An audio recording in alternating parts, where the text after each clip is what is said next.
दोस्तों ज़िंदगी है तो संघर्ष है, तनाव है, काम का प्रेशर है, खुशी है, डर है, लेकिन अच्छी बात यह है कि ये सभी चीज़ें परमानेंट नहीं है। समय रूपी नदी के प्रवाह में सब प्रवाहमान है, गतिशील है। कोई भी परिस्थिति चाहे खुशी हो या गम हो कभी भी स्थायी नहीं होती। समय के निरंतर लगातार प्रवाह से वो उसमें विलीन हो जाती है। अगर आप किसी अनजान निर्जन रेगिस्तान में फंस जाएं तो उससे निकलने का एक ही उपाय है, बस चलते रहें। अगर आप नदी के बीच में जाकर हाथ पैर नहीं चलाएंगे तो निश्चित ही डूब जाएंगे। जीवन में कभी ऐसा क्षण भी आता है जब लगता है कि अब तो बस सब कुछ ख़त्म हो गया।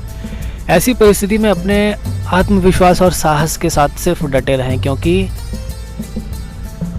हर चीज़ का हल होता है, आज नहीं तो कल होता है। एक बार एक राजा की सेवा से प्रसन्न होकर एक साधु ने उसे एक ताबीज़ दिया और कहा कि राजा, इसे अपने गले में डाल लो और ज़िंदगी में कभी ऐसी परिस्थिति आए कि जब तुम्हें लगने लगे कि अब तो सब कुछ खत्म होने वाला है, परेशानी के भंवर में अपने को फंसा पाओ, तो प्रकाश की जब कोई किरण नज़र ना आए, हर तरफ निराशा और हताशा हो, तब तुम इस ताबीज़ को खोलकर इसमें रखे कागज़ के टुकड़े को पढ़ लेना।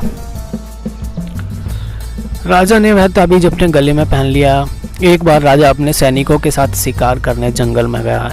शेर का पीछा करते करते राजा अपने सैनिकों से अलग हो गया और दुश्मन राजा की सीमा में प्रवेश कर गया। घना जंगल और शाम का समय हो चुका था। तभी कुछ दुश्मन सैनिकों के घोड़ों की टापों की आवाज़ राजा को आई और उसने भी अपने घोड़े को ऐड लगाई। राजा आगे आगे, दुश्मन सैनिक पीछे पीछे। बहुत दूर तक भागने का एक क्रम चलता रहा। उन सैनिकों से पीछा नहीं छुड़ा पाया राजा। भूख प्यास से बेहाल राजा को तभी घने पेड़ों के बीच में एक गुफा दिखी। उसने तुरंत स्वयं को घोड़े के साथ उस गुफा की तरफ मोड़ लिया और उस गुफा में जाकर छुप गया। सांस रोककर बैठ गया।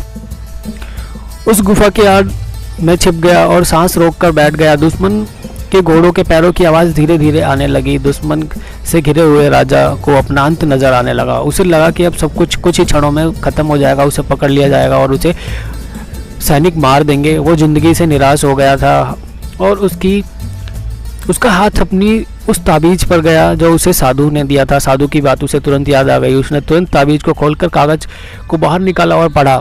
उस पर्ची पर लिखा था, यह भी कट जाएगा। राजा को अचानक ही जैसे घोर अंधकार में एक किरण नजर आई। डूबते को जैसे तिनके का सहारा मिल गया हो। उसे अचानक अपनी आत्मा में एक अकथनीय शांति का अनुभव हुआ। उसे लगा कि सचमुच यह भयानक समय भी कट ही जाएगा। फिर मैं क्यों चिंता में पड़ूं? अपने प्रभु और अपने आप पर उसने विश्वास रखा और यह सोचा कि यह भी कट जाए। और हुआ भी यही। दुश्मन के घोड़ों के पैरों की आवाज़ पास आते आते दूर जाने लगी। कुछ समय बाद वहाँ शांति सी छा गई। राजा रात में गुफा से निकला और किसी तरह अपने राज्य में वापस पहुँच गया। दोस्तों, यह कहानी सिर्फ उस राजा की कहानी नहीं है, यह कहानी हम सबकी कहानी है। हम सभी परिस्थितियाँ, तनाव, काम के दबाव में इतने जकड़ जाते हैं कि हमें कुछ सूझता ही नहीं। हमारा डर हम पर हावी होने लगता है। कोई रास्ता नज़र नहीं आता, समाधान दूर दूर तक नज़र नहीं आता। हमें लगता है कि बस अब तो सब कुछ खत्म होने वाला है। जब ऐसा हो तो 2 मिनट शांति से बैठिए, थोड़ी गहरी सांस लीजिए, अपने आराध्य को याद कीजिए और स्वयं से जोर से कहिए, यह भी कट जाएगा।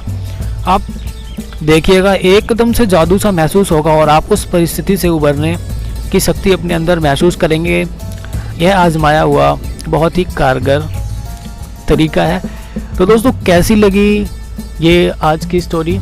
अगर आज की स्टोरी अच्छी लगी हो तो हमारे चैनल को ज़रूर सब्सक्राइब करें और बेल आइकन को भी प्रेस करें ताकि जैसे ही मैं कोई नई वीडियो अपलोड करूं तो उसकी नोटिफिकेशन आपको सबसे पहले मिल सके। तो मिलते हैं नेक्स्ट वीडियो में।